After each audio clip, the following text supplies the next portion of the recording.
Welcome to Nation Watch today, 29 September 2024. Today, we're privileged to have in our studio leader of the People's National Congress Reform and leader of the parliamentary opposition, Honorable Aubrey Compton Norton MP. Mr. Norton, welcome to Nation Watch. It's been a while. Good day. Thanks for having me, and good day to your listening and viewing audience. As always, we save the leader for the most interesting discussions. Today we'll be talking about the oil and gas industry in Guyana and the future under a government led by the PNCR APNU under the leadership of Aubrey Norton. Mr. Norton, you have outlined to the public in a document a 20-point policy regarding oil and gas. One of the more interesting aspects of the policy has to do with the immediate establishment of an independent autonomous petroleum commission. There exists at this time no such unit anywhere in this country, and there seem to be, outside of the PNC's position, no hope of having one. Walk us through your plan as it relates to the Independent Petroleum Commission, its functions as you see them, and benefits. Now, one has to look at what is happening in the world. And the tendency when you do not have proper institutions regulated by law is that that country ends up wasting its oil resources. And it generally does not have a proper developmental plan. When you look at countries like Norway that did well, and then you compare it against those that didn't, what you see are institutions that are insulated from the political directive in a direct way. And we thought, just looking at the PPP in the last 4 years, they have sought to remove every element of arrangements that will allow for transparency and accountability. The consequence of that is that we see wastage of the money in Guyana. They even review the natural resource fund so that they can take all of the money out of it without any regards for intergenerational preparation. Mm-hmm. And so in that context, we thought it is best to have an independent petroleum commission that comprises specialists and will have a direct oversight of the development of the petroleum industry. We cannot take that in isolation from the first one, the advisory, the distinguished advisory committee. Mm. One has to recognize that Ghana is new as it relates to oil and gas. And we can fool ourselves that we are knowledgeable. You have a vice president who clearly is not knowledgeable of oil and gas, clearly is not a proper economist, but he operates as if he is. And the negative consequences of that we are seeing every day. We believe that you have to have competent people advise you. Even in your own, I studied foreign policy, international relations.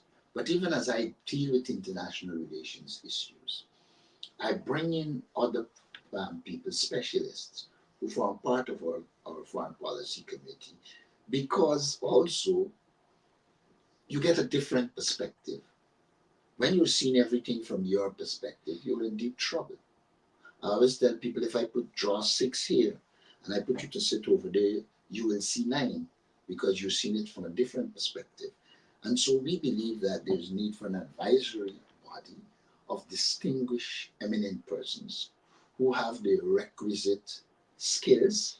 And as we pointed out, it should be multidisciplinary, and in some regard, in the local context, multi-agency. So you have the best advice in dealing with the industry, while at the same time, you do the requisite training to improve the competence in the country, so that in the final analysis, Guyanese can control and manage the institution. But to live with this view that we can do it without any experience, etc., I think is foolhardy and a reflection of Jagdo's approach to everything. Now, you spoke of the advisory committee, which, well, you style it an advisory team. I suppose committee might be a little bit too bureaucratic in the circumstances for the plans that you have.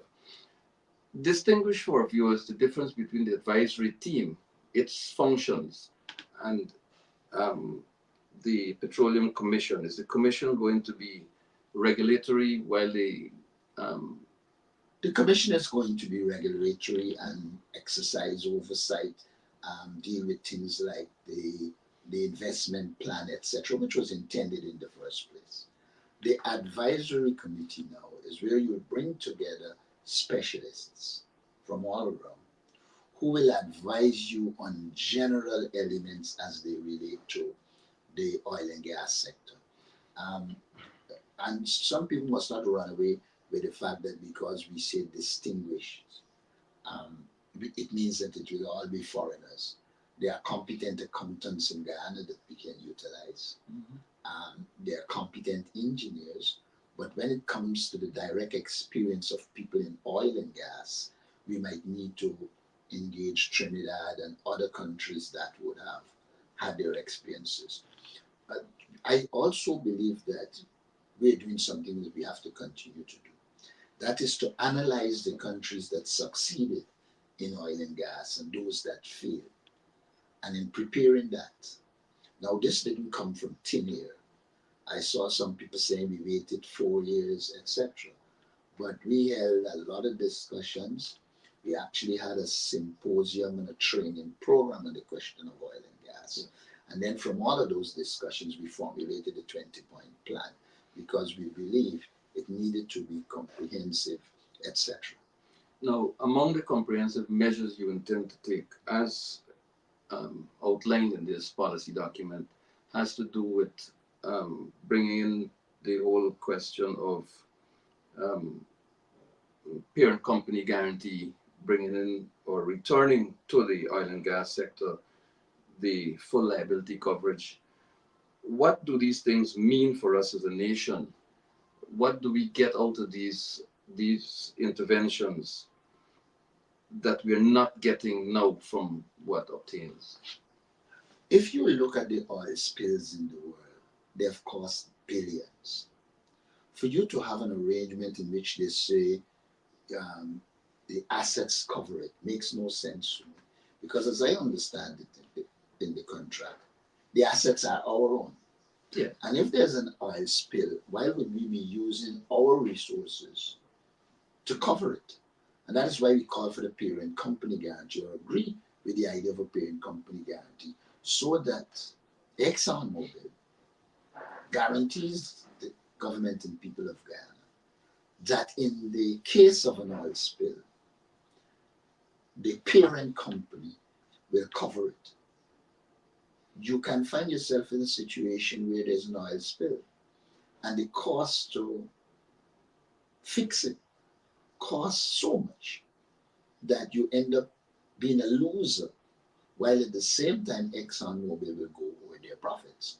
Look, I do believe that foreign companies should make money on their investment, but it has to be reasonable and it has to be done in a way that the people of Ghana can benefit.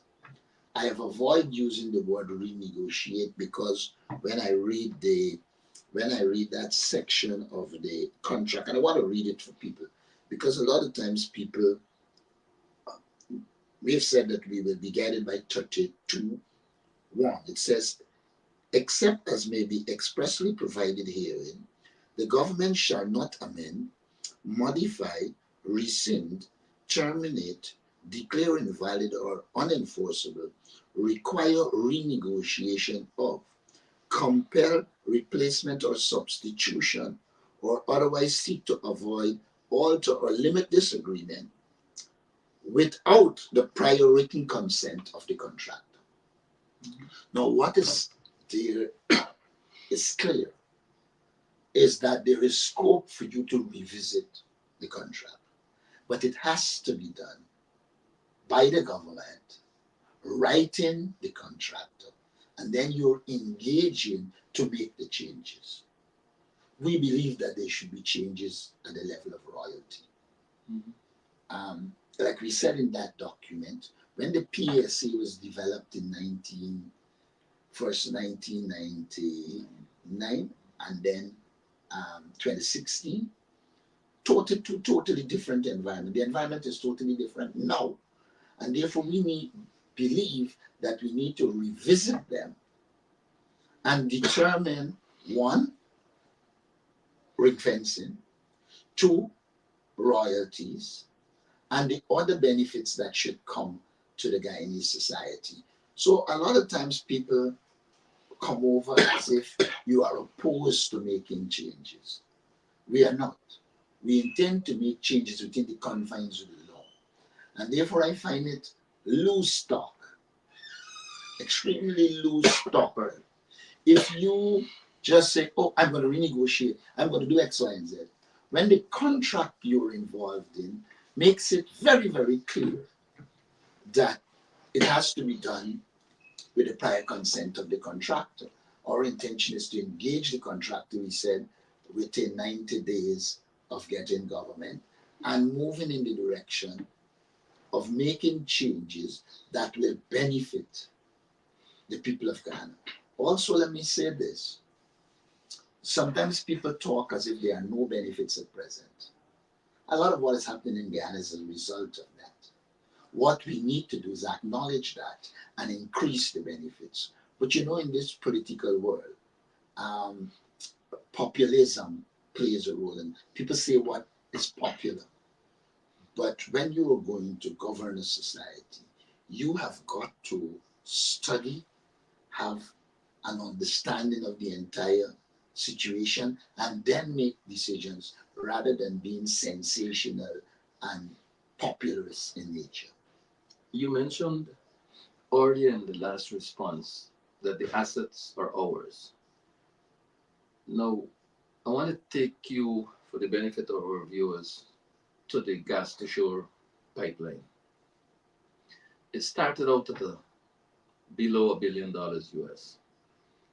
It increased twice. It is now more than $2 billion, I believe, um, that it'll cost in the final analysis to lay that pipe, just the pipeline. At the moment, we are not sure who's advancing the financing for the pipeline. We know that Guyana will have to pay for it. We don't know who this money is coming from. We don't know the terms under which they're coming. And as former Minister Jordan said on Nation Watch a couple of weeks ago, that debt is not included in the numbers which reflect the national debt. Nothing has been laid in the National Assembly of the Parliament of Guyana. No declaration has been made by the government of Guyana. What consequences do you foresee? Because I understand from Mr. Jordan as well, and our viewers got clear information from him that there is no provision in the profit sharing agreement for loans to be taken from Exxon. This was also confirmed by Ms. Annan Gulsaran, who had something to say on the matter as well. It's just the cavalier approach of Jack Dew and Refinery, and it is not new. Remember Skeldan? People were trying to find out the cost of Skeldan, etc. And the price just keep going up. The same was true with the fiber optic cable. And the cricket stadium. And the stadium, yes, among others. Yes. So the thing is, the government is not a government that is prepared to be transparent and accountable. And those things will always have negative consequences, because even the parliament will lack the ability to exercise oversight and to ensure pressure is brought to bear. Now, worse than that, Jack Dew stupidly, and I repeat it, stupidly, always said all we are interested in is feasibility study. But any society that is properly governed, any project that is going to cost the country a lot, there will be a feasibility study. There must be a feasibility study. One cannot put Guyana's money into projects without knowing if they are feasible and viable. And that is why in our own pronouncement, when we talk about an oil and gas company and a refinery, we said we will review it, have a feasibility study done, so that one knows if it is viable. I can sit here and say, oh, we will do an oil and gas, a refinery. And then when the study is done, it proves that it isn't feasible. And then sometimes it is feasible if it is owned by private persons, and not feasible if it is owned by the state. So feasibility studies should become interwoven into the fabric of any government that wants to manage in a competent way. It is true that feasibility studies can slow you down a little, but let us look at what happened every time this government does not do a proper study. You mentioned oil and gas moving from, I think, 900 and something to 2 billion and still going. Yeah. And there's no plant yet. And if you don't do a proper feasibility study, you don't have a proper plan, then you can keep doing what this government does. They are always announcing a date by which the project will be completed. And then, midway the project, they have to extend it. There has been actually no project under the PPP that has been completed on schedule. The president himself had the audacity to say to a foreign journalist when he was asked about a plan, that he has no plan, he makes it up as he goes along. And that is true about how the PPP operated. Yes, here it was, you had money from the EU. The EU had put money in with the hope that we will retrain workers, do a number of things. Jagdio takes the money, apart from the corruption, put it into the Skeldan sugar factory. It turned out that that wasn't feasible. In the case of the fiber optic cable, again, no proper study was done, no understanding of the dynamics of it. And we know that we spend billions putting down cables, and today they are useless. We put down a packaging factory at Enmore with no proper research, with no preparation for it. And we know the history of that here now. They want to turn it into some training center for oil and gas. It is this incompetence.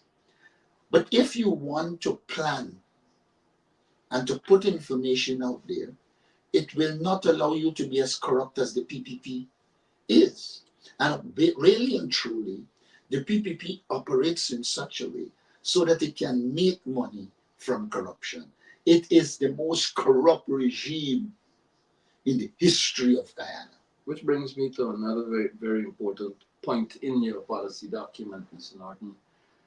You you speak in this policy document of the coming into being of an Inspector General's office, and you talk about providing hotlines to the public. You talk about adequately resourcing the Office of the Inspector General, and you also talk in this document about addressing the whole question of corruption and irregular, inappropriate behavior of public officials vis-a-vis the contractor. Tell us what inspired the Inspector General's office and how far that will take the management of oil and gas towards transparency and accountability. When one looks at the countries that have oil, one sees one characterizing feature that causes the Dutch disease, that causes endless problems for the people of the country, and that is corruption. Look at any one of the oil producing countries that would have succeeded, there is less corruption. Those that have failed, maximum corruption. The PPP is on the path of total, complete maximum corruption. What that means is that Ghana is already placed on that bad course of misusing our resources and therefore destroying the future of the people of Ghana. It is in that context we felt that we need to become very anti-corruption, and not just at the individual level, at the institutional level, where you have institutions that allow people to report, to protect them, for them to be anonymous, and then you give the power to the office to be able to investigate and recommend prosecution. This becomes even more important when you note that the government has politicized the Guyana police force and that the police force cannot enforce the law in the way it should because it has been compromised. It has found itself in a situation where it cannot go after anybody because a lot of them in the leadership of the police force are corrupt. A lot of them in the leadership of the PPP corrupt. And when you take over this country, you will be taking over a corrupt institution or corrupt institutions. And you will have to change them. And the Inspector General is one mechanism. We have the Office of an Ombudsman, but I don't think it has the teeth to hold people accountable in the way that one needs to be held accountable as we handle these large oil resources in Ghana. And so it is in that context the concept was developed. And the intention is to have it there, have it insulated from political power, have it independent, and ensure that it becomes a watchdog and contribute to the reduction of corruption in Ghana. There's an interesting point in this document. I'm pretty sure that um, environmentalists will find it inspiring. And I'll read that one. That you inculcate the safety and environmental protection culture, that safety and stewardship of the environment take paramountcy over production and profits, and there must be accountability for any violation of this rule. This is the kind of care that is required and that is missing from the management of the oil and gas sector, given the culture that is already taking root in this sector. do you see taking this policy into an operational policy will be challenged in any way, that you encounter difficulties? Any measure you would have taken will face challenges. Societies are made up of interests, and there are people who are interested in an environment that isn't sustainable. It suits them. But we have to look at the Guyanese interests.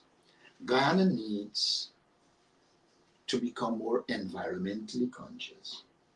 As we pursue oil and gas, we acknowledge that it has negative consequences for the environment.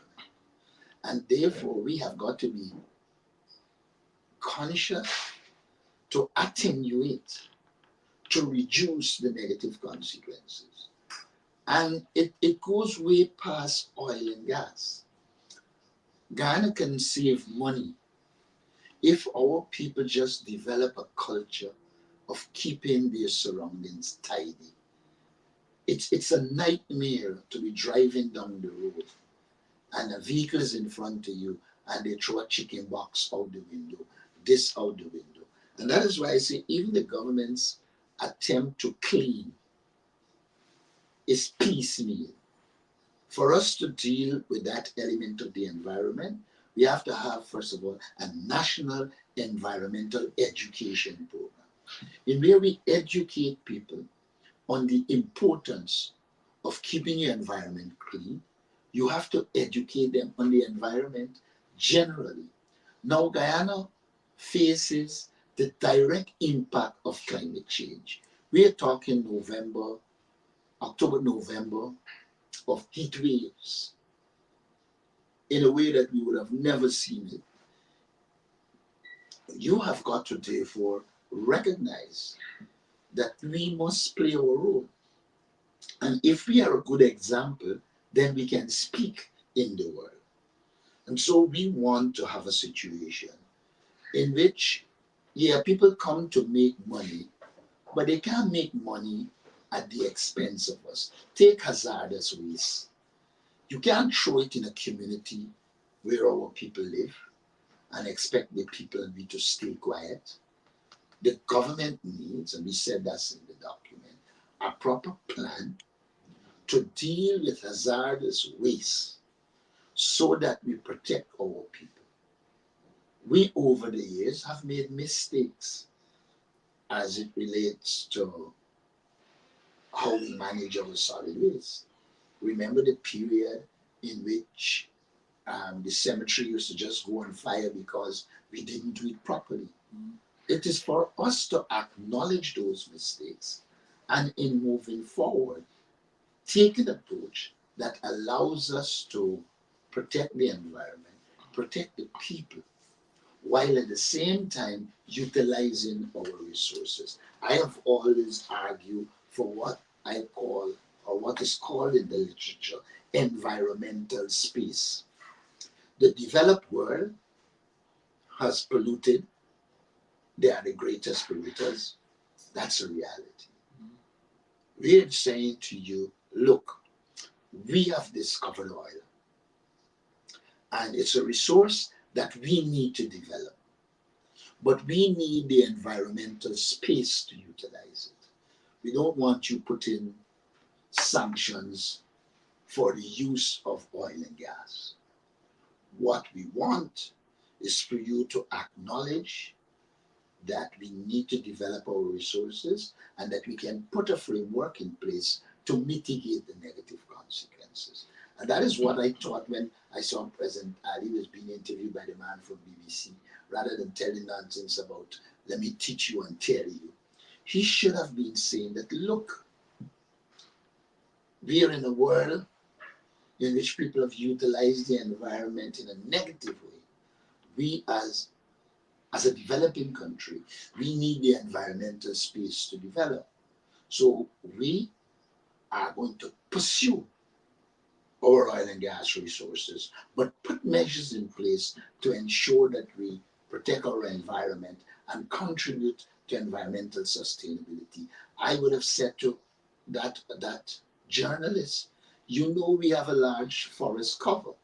And so we are already contributing to absorbing greenhouse gases by virtue of our forest cover.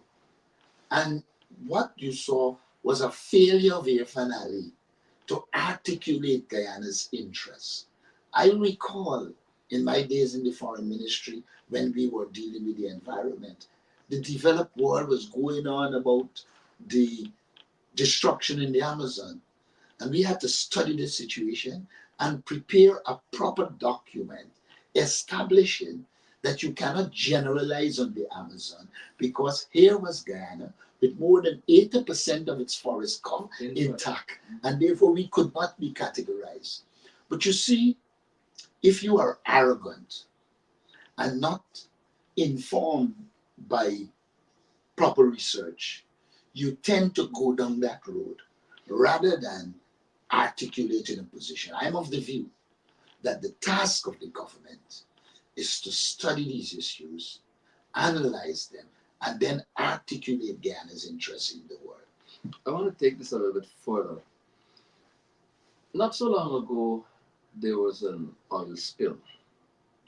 A ship sank off the coast of Tobago, and I believe there were 200 barrels of oil on it. And that spill, it caused major concern for people living in proximity. It took a lot of money, a lot of effort, a lot of machinery and equipment to clean the place up. Just 200 barrels. Now, on Nation Watch, we were told by Dr. Adams, Dr. Vincent Adams, about a safe rate of extraction, volume of fuel, oil, I beg your pardon.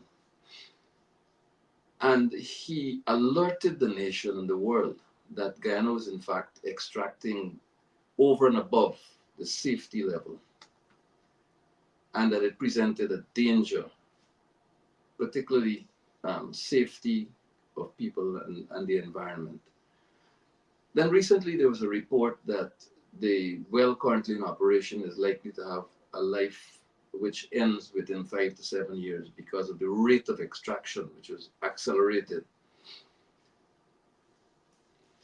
Given those two circumstances, Mr. Norton, this whole business of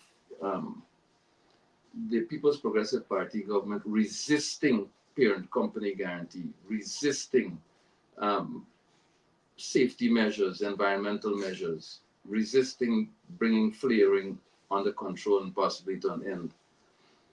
Do you see major dangers in the event of a catastrophe happening, or there was already one spill which was unreported? It's deeper than that. You have a corrupt government, a government that doesn't know how long it's going to last. And therefore, their priority is produce as much oil so we can get as much money. I mean, just look at how they changed the natural resource fund to ensure that they can utilize the money without catering to future generation. And you would recognize it is greed, corruption. Those are the things that influence the PPP. Now, if we are a country operating in a sensible fashion, we will seek to work out what levels of production are safe and ensure whichever company stays within the limits. That does not meet parent company guarantee. That is if the spill occur, if the disaster occur. This issue is about what do we do to prevent the disaster from occurring. And if we continue down the road of just believing we can pump up production, ramp it up, and there'll be no consequences, then we are stupid. And so what needs to be done here is to ensure that the production levels are kept within the safety realms so that we don't face the negative consequences of them increasing the output at the expense of us environmentally and otherwise. And I believe there is where the focus should be placed. And I believe it is one of the reasons that this government should be removed from office. They are paying little or no attention to the interests of the people of Guyana. And what they are doing in large measure is just allowing the companies to do as they please. And that is why we said in our document that the oil sector has to operate by the rule of law. The rule of law simply says that all and sundry in the society must operate within the confines of the law. But if the government itself is lawless, if the government itself isn't operating within the confines of the law, how can it ask a company to do that? And I want to make it clear, we are not anti any company, but we are pro Guyanese. We are pro our people's interests.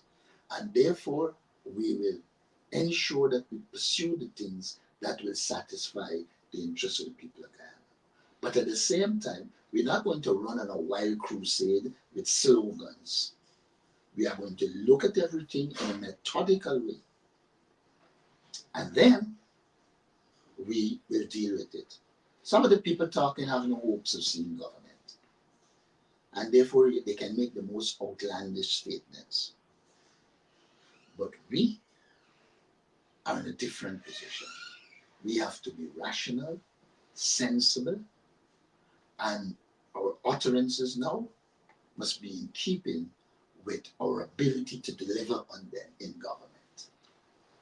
This is perhaps pushing it a little bit too far, but I'll risk it anyway. In the event of a spill, and you did point out that there are no preventive measures in place. Um, in the event of a spill, there are a whole line of countries that can be affected, including Venezuela, Trinidad and Tobago, Grenada, and so on down the line. There is nothing, there is no safeguard at the moment to protect Guyana from liability in the event of such an occurrence.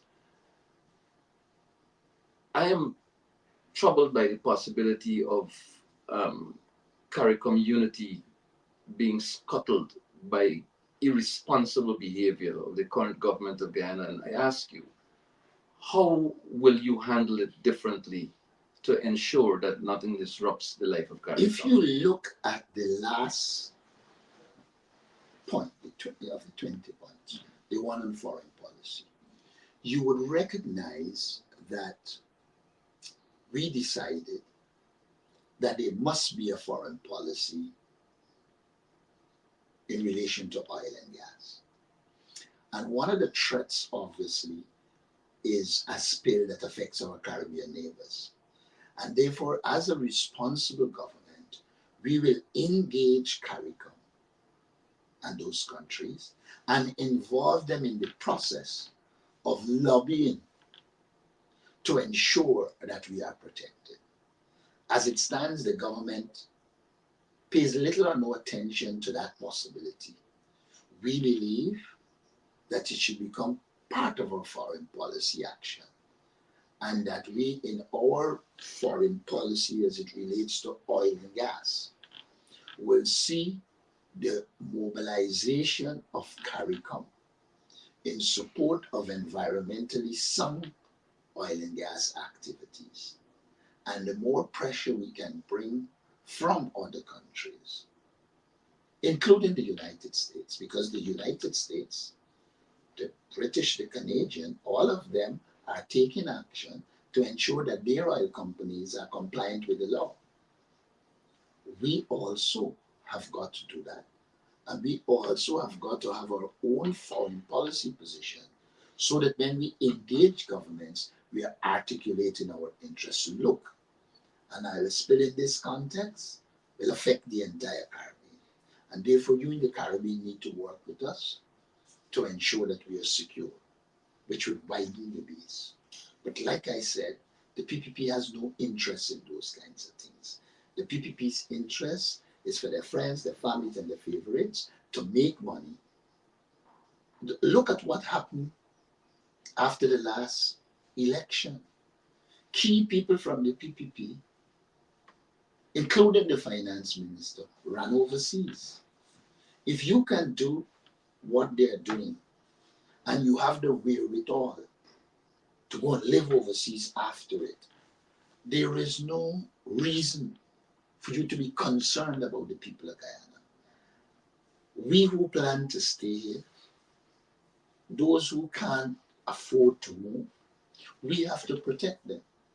Because in the final analysis, it is the large majority of the Guyanese people that will face the negative consequences. And so we have got to recognize that all Guyana cannot run and will not run.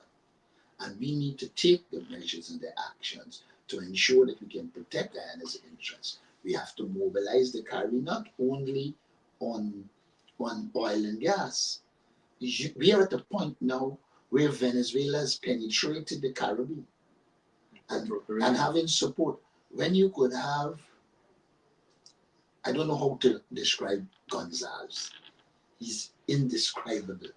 But when you could have a prime minister telling us that we are better or Maduro would better serve our interests, when Maduro just passed laws that are antithetical to Guyana's interests, and then that maverick comes to Guyana and saying things like that, then you understand, and the government doesn't respond to it.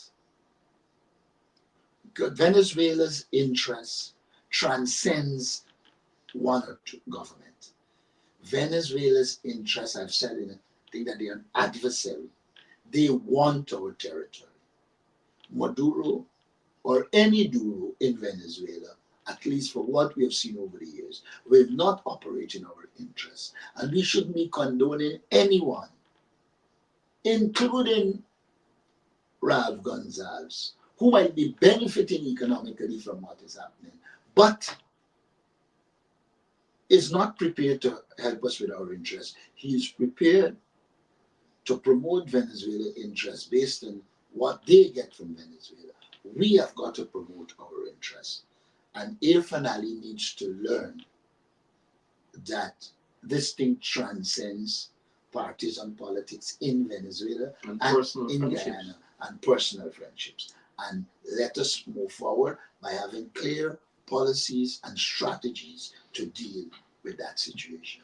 Moving along, Mr. Norton, your policy contemplates the possibility of a viable or considering the viability of a national company, a local refinery establishment. Have you initiated any work in respect to the study, and how far have you gone in that regard? We have had people who are competent in the area provide their views. In fact, we chose the language of saying we're viable because you're getting views from both sides. There are those who believe a refinery is a waste of money, we won't be able to sustain it. There are those who believe we should go ahead, we should sustain it. And then there are those who believe that we shouldn't be fighting with the question of sustainability. We should mobilize a private entity that has interest and believe they can do it viably. So these are the options that are open, and we will have to look at them and decide which one. In the case of a national oil and gas company, I am inclined towards one. Not necessarily at this stage for exploration and all the things that, but one which will become involved in the process, understand the process, and create conditions for as we develop, be able to become involved in the oil and gas sector in other countries. We cannot stay here and say we don't have the skills, we don't have the ability. We have to have a plan to develop the skills, develop the ability, properly set up an oil and gas company, and use the advantages that come from oil and gas producing countries. There is something on the mind on the minds of many people with whom I've come into contact. And it's very simple. Here we are producing oil, boasting about being the fastest growing economy this part of the world on account of oil production. But our industries, including production, transportation, tourism, and most of all our electricity sector, these entities are not benefiting from any reduced fuel oil prices. Well, fuel prices. The question, therefore, in the minds of these people is why can't we have a refinery to produce quality fuel for local consumption that brings the cost down for Guyanese and promote production of in other sectors outside of oil and gas and reduce the cost of commuting. So I rather suspect that persons with that kind of perspective on the issue would be looking to Mr. Aubrey Norton, the incoming president, to say, tell us before we vote for you, how are you going to cause the benefits in that regard to come to us? In the first instance, we can subsidize, and some of that is being done. The degree of it might be not enough. But let me go to I think I've answered this question in the previous answer. Because look, there are a lot of byproducts that come from oil. I think Elson and company would have just pointed out that we intend to use it for fertilizer. Mm.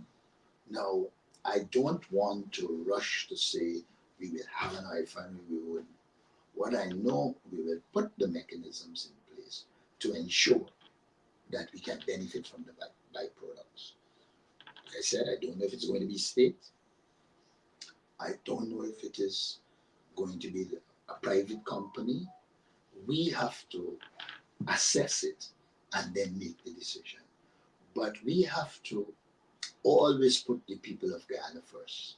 And that's why we talk about a people-centered development strategy.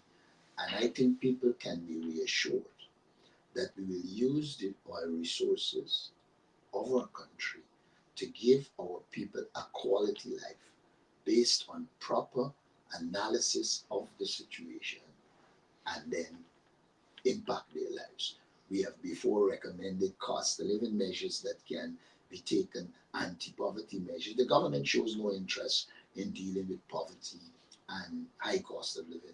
The government's interest is keeping people dominated and controlled by petty cash grants here while they carry away the money by the billions.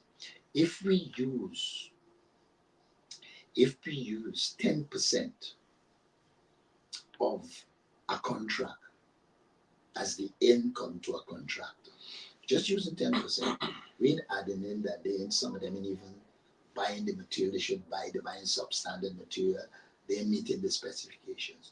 But let us say a contract of 1 billion. You know, what's 10% of that? That is what some of them are carrying home. And while they're carrying home 10%, I'm just using 10%, because in cases there are more because of the things they took. And then you turn around and tell the average man, you can only give them 6% increase and 10% increase. That points to the fact that the government has no interest in helping the people of Guyana. There's so many things that can be done. And I don't want to restrict it to totally bringing down the price of fuel. Yes, we will work to do that, but there are many other areas that we can deal with now that can help the people of Guyana. We have been outlining our people-centered development strategy, but we note when we make pronouncements, the government's committed by a new name. As they will a lot of what we're discussing at the moment. But I want to refer specifically to something that Barra Jack said, that is review and review and review. When you following a corrupt government, you will have to review because you're not sure what is it they did, what is happening in various areas, and therefore one will have to review before one moves forward. And I know Jack Leo don't believe in review of anything. He's just a man who pronounces like a madman once it suits him. So I wanted to say to the guy and his people that for you to govern a society in a structured way, feasibility studies, reviews are necessary if you're going to govern properly. Mr. Norton, I want to refer to two things here. One is the policy declaration regarding your intention to invest heavily in capacity building in the education sector, and your Congress speech, in which you declared that you will, in the interest of education and training, set up a 50-50 program, which has to do with establishing a cadre of young people, 50,000 of them in the first instance, who will be paid $50,000 to go to school, whether it be tech, voc, or academic.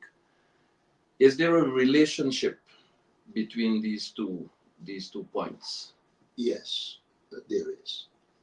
If you look at the countries that have succeeded in this world, human resource development was critical. Human resource development, the type of governance. We have always said that we will invest heavily in the training of, of people. We also said in the parliament that we are looking at new industries. And from the time we said that, John will come out and say he set up some committee to look at new industries. But I haven't heard anything from it. We have to look at new industries.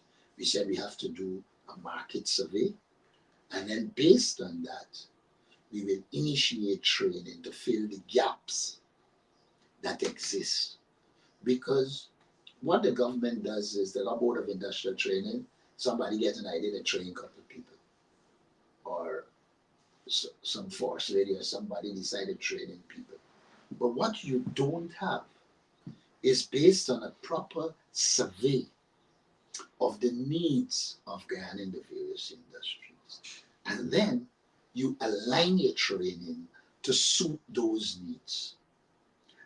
The 50-50 program, we have said the government is giving people $40,000. But are they supposed to live with $40,000 till they die? Or do you want them, when you give them the 50,000, to be meaningfully involved in improving themselves so that they can get permanent jobs, so that they can get social security from NIS, pension from the place they work, etc. They don't look into the long term. They are basically populist measures that are aimed at controlling people. We have to get rid of that. We have got to train our people, give them the necessary skills, and ensure they move up. We recognize we are doing it after 28 years of the People's Progressive Party, now 27 or 23 and 4, 27 years of the People's Progressive Party, and destroying the education system, producing the most illiterates ever in the country. And then you have somebody like Jack Leo. Sometimes I wonder if people listen to him. He gets up and says there's no secondary school. The PNC didn't build any secondary school. And this man went to a secondary school that was built by Forbes Burnham. When people can lie at that level, where the lies are obvious, but they believe that people will listen to the lies, we are in deep trouble. And that is even more reason why we need to improve the educational and other capabilities of the people of Guyana so that they can work and develop their families. Mr. Norton, we're out of time.